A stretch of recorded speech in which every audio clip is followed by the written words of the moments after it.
আজকে আপনাদের সামনে আমরা উপস্থিত হয়েছি যে জুলাই বিপ্লবের পরবর্তী পুনর্গঠিত যে ট্রাইব্যুনাল, সেই ট্রাইব্যুনালে আজকে প্রথম জুলাই আগস্টে সংগঠিত মানবতা বিরোধী অপরাধের একটি মামলার আনুষ্ঠানিক বিচার প্রক্রিয়া শুরু হলো।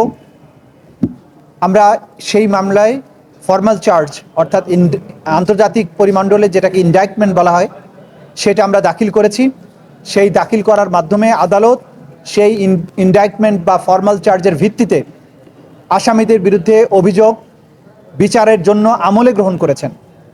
এই আমলে গ্রহণের মাধ্যমে একটা বিচার প্রক্রিয়ার আনুষ্ঠানিক যাত্রা শুরু হয়, সেটা আজকে বাংলাদেশে শুরু হয়ে গেল। পরবর্তী প্রক্রিয়ার মাধ্যমে সামনে আর যে স্টেপসগুলো আছে সেগুলোর মাধ্যমে বিচারের পরবর্তী কার্যক্রম শুরু হবে বলে আশা করছি। এই পর্যায়ে পর্যন্ত আসার জন্য আমাদের এই ট্রাইব্যুনালের তদন্ত সংস্থা, ট্রাইব্যুনালের প্রসিকিউশন টিমের বিভিন্ন সদস্যবৃন্দ সবাই অক্লান্ত পরিশ্রম করেছেন। আমি চিফ প্রসিকিউটর হিসেবে আমার টিমের প্রতি এবং তদন্ত সংস্থা সকলের প্রতি আমি ধন্যবাদ জানাচ্ছি তাদের এই পরিশ্রম এবং তাদের এই ত্যাগের জন্য।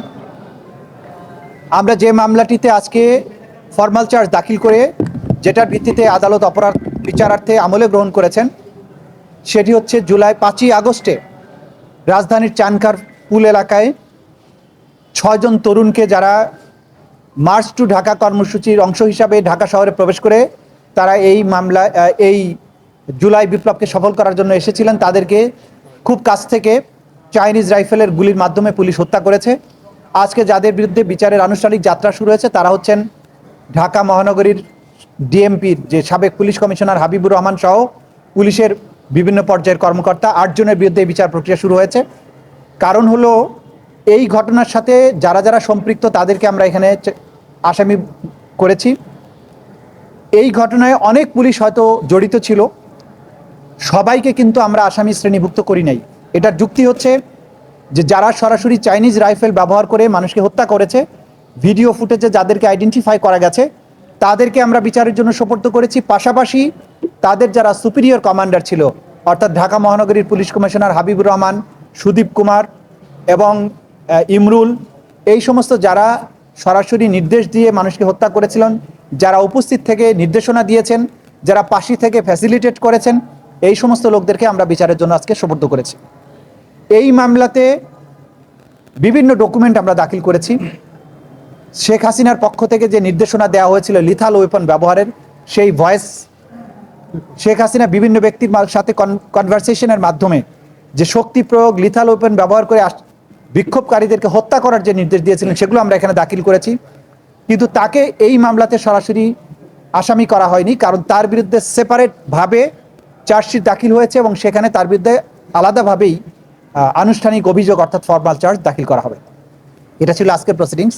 এর বাইরে শেখ হাসিনা এবং শাকিল আহমেদ নামে আওয়ামী লীগের গাইবান্ধার যে নেতা, যাদের মধ্যে টেলিফোন কনভারসেশনের মাধ্যমে শেখ হাসিনা বাংলাদেশে সমস্ত এই জুলাই বিপ্লবের যারা মামলা করেছেন, যারা মামলার বাদী হয়েছেন, সাক্ষী হয়েছেন, তাদের বাড়িঘর জ্বালিয়ে দেওয়া এবং তাদেরকে হত্যা করার যে নির্দেশনা দিয়েছিলেন, সেই টেলিফোনিক কনভারসেশনটা ভিত্তিতে একটা কন্টেম্পট প্রসিডিংস তার বিরুদ্ধে ড্র হয়েছিল।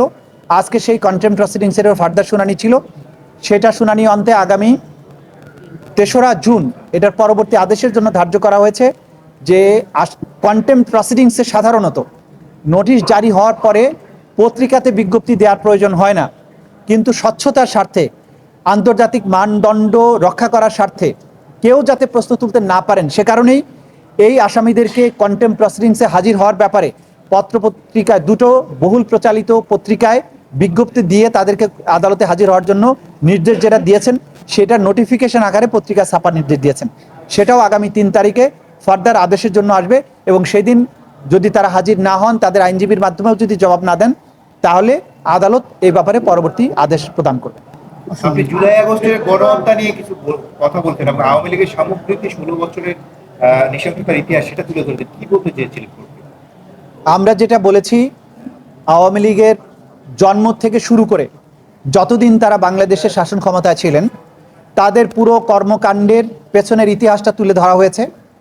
প্রথম শাসন আমলে অর্থাৎ 71 সালের পরবর্তী 72 থেকে 75 সময় পর্যন্ত আওয়ামী লীগ বাংলাদেশে যে কর্মকাণ্ডগুলো করেছে, গণতন্ত্রকে হত্যা করা, একদলীয় শাসন কায়েম করা, নির্বাচন ব্যবস্থাকে সেই সময় 72-73 সালে নির্বাচন ব্যবস্থাকে কীভাবে ধ্বংস করেছিল, কীভাবে 30,000 জাসদ কর্মীকে রক্ষী বাহিনী গঠনের মাধ্যমে হত্যা করা হয়েছিল, সেই সময়ে মুজিব বাহিনী রক্ষী বাহিনী কীভাবে একটা আতঙ্কে পরিণত হয়েছিল, এই ইতিহাস আমরা তুলে ধরেছি।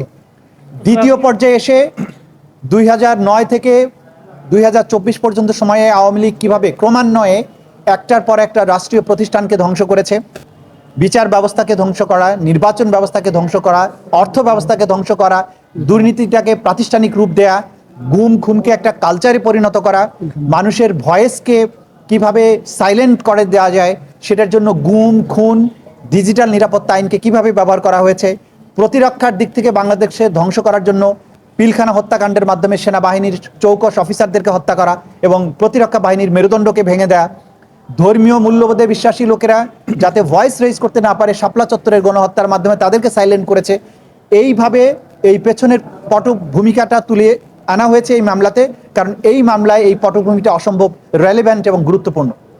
এরপরে জুলাই আগস্টের পুরো পটভূমিটা তুলে ধরা হয়েছে, কিভাবে কোটা বিরোধী আন্দোলনটা শুরু হয়েছিল, কোটা বিরোধী থেকে কিভাবে বৈষম্য বিরোধী আন্দোলনে এটা রূপান্তর ঘটলো এবং বৈষম্য বিরোধী আন্দোলনের উপরে সরকার কি ধরনের দমনপীড়ন চালিয়ে এই সিভিলিয়ান একটা পপুলেশনকে পারসিকিউশনের মাধ্যমে, মার্ডারের মাধ্যমে এবং অন্যান্য পদ্ধতিতে নির্যাতনের মাধ্যমে, আক্রমণের মাধ্যমে কিভাবে এটাকে একটা গণহত্যায় পরিণত করা হলো। জেনোসাইডের সংজ্ঞায় গণহত্যা না, বাংলাদেশের প্রচলিত বাংলা ভাষায় গণহত্যা বলতে যা বোঝায় সেই গণহত্যার মাধ্যমে এই ছাত্র জনতাকে যেভাবে নির্মূল করার চেষ্টা করা হয়েছে, যেভাবে আক্রমণ করা হয়েছে, সেই পটভূমি আমরা তুলে এনেছি এবং সেটার পেছনে দল হিসাবে আওয়ামী লীগ, জোট হিসেবে 14 দল, অঙ্গ সংগঠন হিসেবে আওয়ামী লীগের ছাত্রলীগ, যুবলীগ এবং অন্যান্য সংগঠনসমূহের কথা আমরা তুলে এনেছি। রাষ্ট্রীয় বাহিনী হিসেবে পুলিশ, গোয়েন্দা সংস্থাসমূহ তারা কে কিভাবে এখানে ভূমিকা পালন করেছে, তাদের কি দায়, সেগুলোর কথা এখানে তুলে আনা হয়েছে। প্রমাণ হিসাবে ডিজিটাল যত এভিডেন্স আছে, video footage, audio footage, documentary evidence, জাতীয় আন্তর্জাতিক সংস্থার বিভিন্ন ডকুমেন্টারি রিপোর্ট সব কিছু এবং যারা প্রত্যক্ষদর্শী, যারা ভিকটিম, তাদের বক্তব্য, তাদের জবানবন্দি, তাদের শরীর থেকে রক্ষিত বুলেট সব কিছুকেই আলামত হিসাবে এখানে আনা হয়েছে। অর্থাৎ ক্রাইমস অ্যাগেনস্ট হিউম্যানিটির অভিযোগ প্রমাণ করার জন্য জাতীয় ও আন্তর্জাতিক স্ট্যান্ডার্ডে যত প্রমাণ প্রয়োজন এবং যে প্রমাণগুলোর মাধ্যমে অপরাধীদের অপরাধ প্রমাণ করতে যত স্ট্যান্ডার্ড দিয়েই বিচার করা হোক, যাতে কোনো স্ট্যান্ডার্ডেই এই বিচারটি ফেইল না করে, সেই মানের এভিডেন্স আমরা আদালতে দাখিল করেছি। আনুষ্ঠানিক বিচারের যাত্রা শুরু হয়েছে। ইনশাল্লাহ প্রসিকিউশন বিশ্বাস করে আনুষ্ঠানিক বিচারের মাধ্যমে অভিযুক্তদের বিরুদ্ধে অপরাধ প্রমাণে এই প্রসিকিউশন সক্ষম হবে। প্রসিকিউটর, এখানে আপনারা আজকে কয়টা অভিযোগ দাখিল করেছেন এবং অভিযোগে কি কি এনেছেন?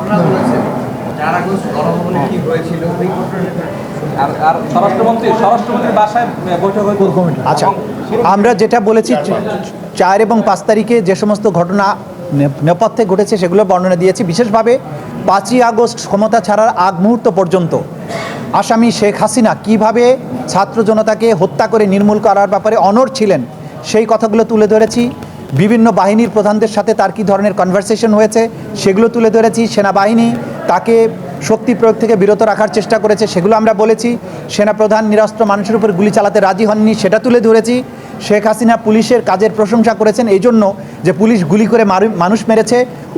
তারিক সিদ্দিকী, তারপর গ্যাং অফ 4-এর লোকেরা কীভাবে শেখ হাসিনাকে প্রভোগ করেছে মানুষ মারার ব্যাপারে, সেই প্রেক্ষাপটগুলো তুলে ধরেছি। মোটা দাগে শেখ হাসিনা সহ তার যে gang of 4, Asaduzzaman Kamal, Obaidul Quader, Salman F Rahman এবং আনিসুল হক, তারা যেভাবে গণহত্যাকে ফ্যাসিলিটেট করার ব্যাপারে শেখ হাসিনাকে বাধ্য করেছেন বা শেখ হাসিনাকে প্রভাব বিস্তার করে শেখ হাসিনাকে অনড় রেখেছেন, সেই বিষয়গুলো তুলে এনেছি।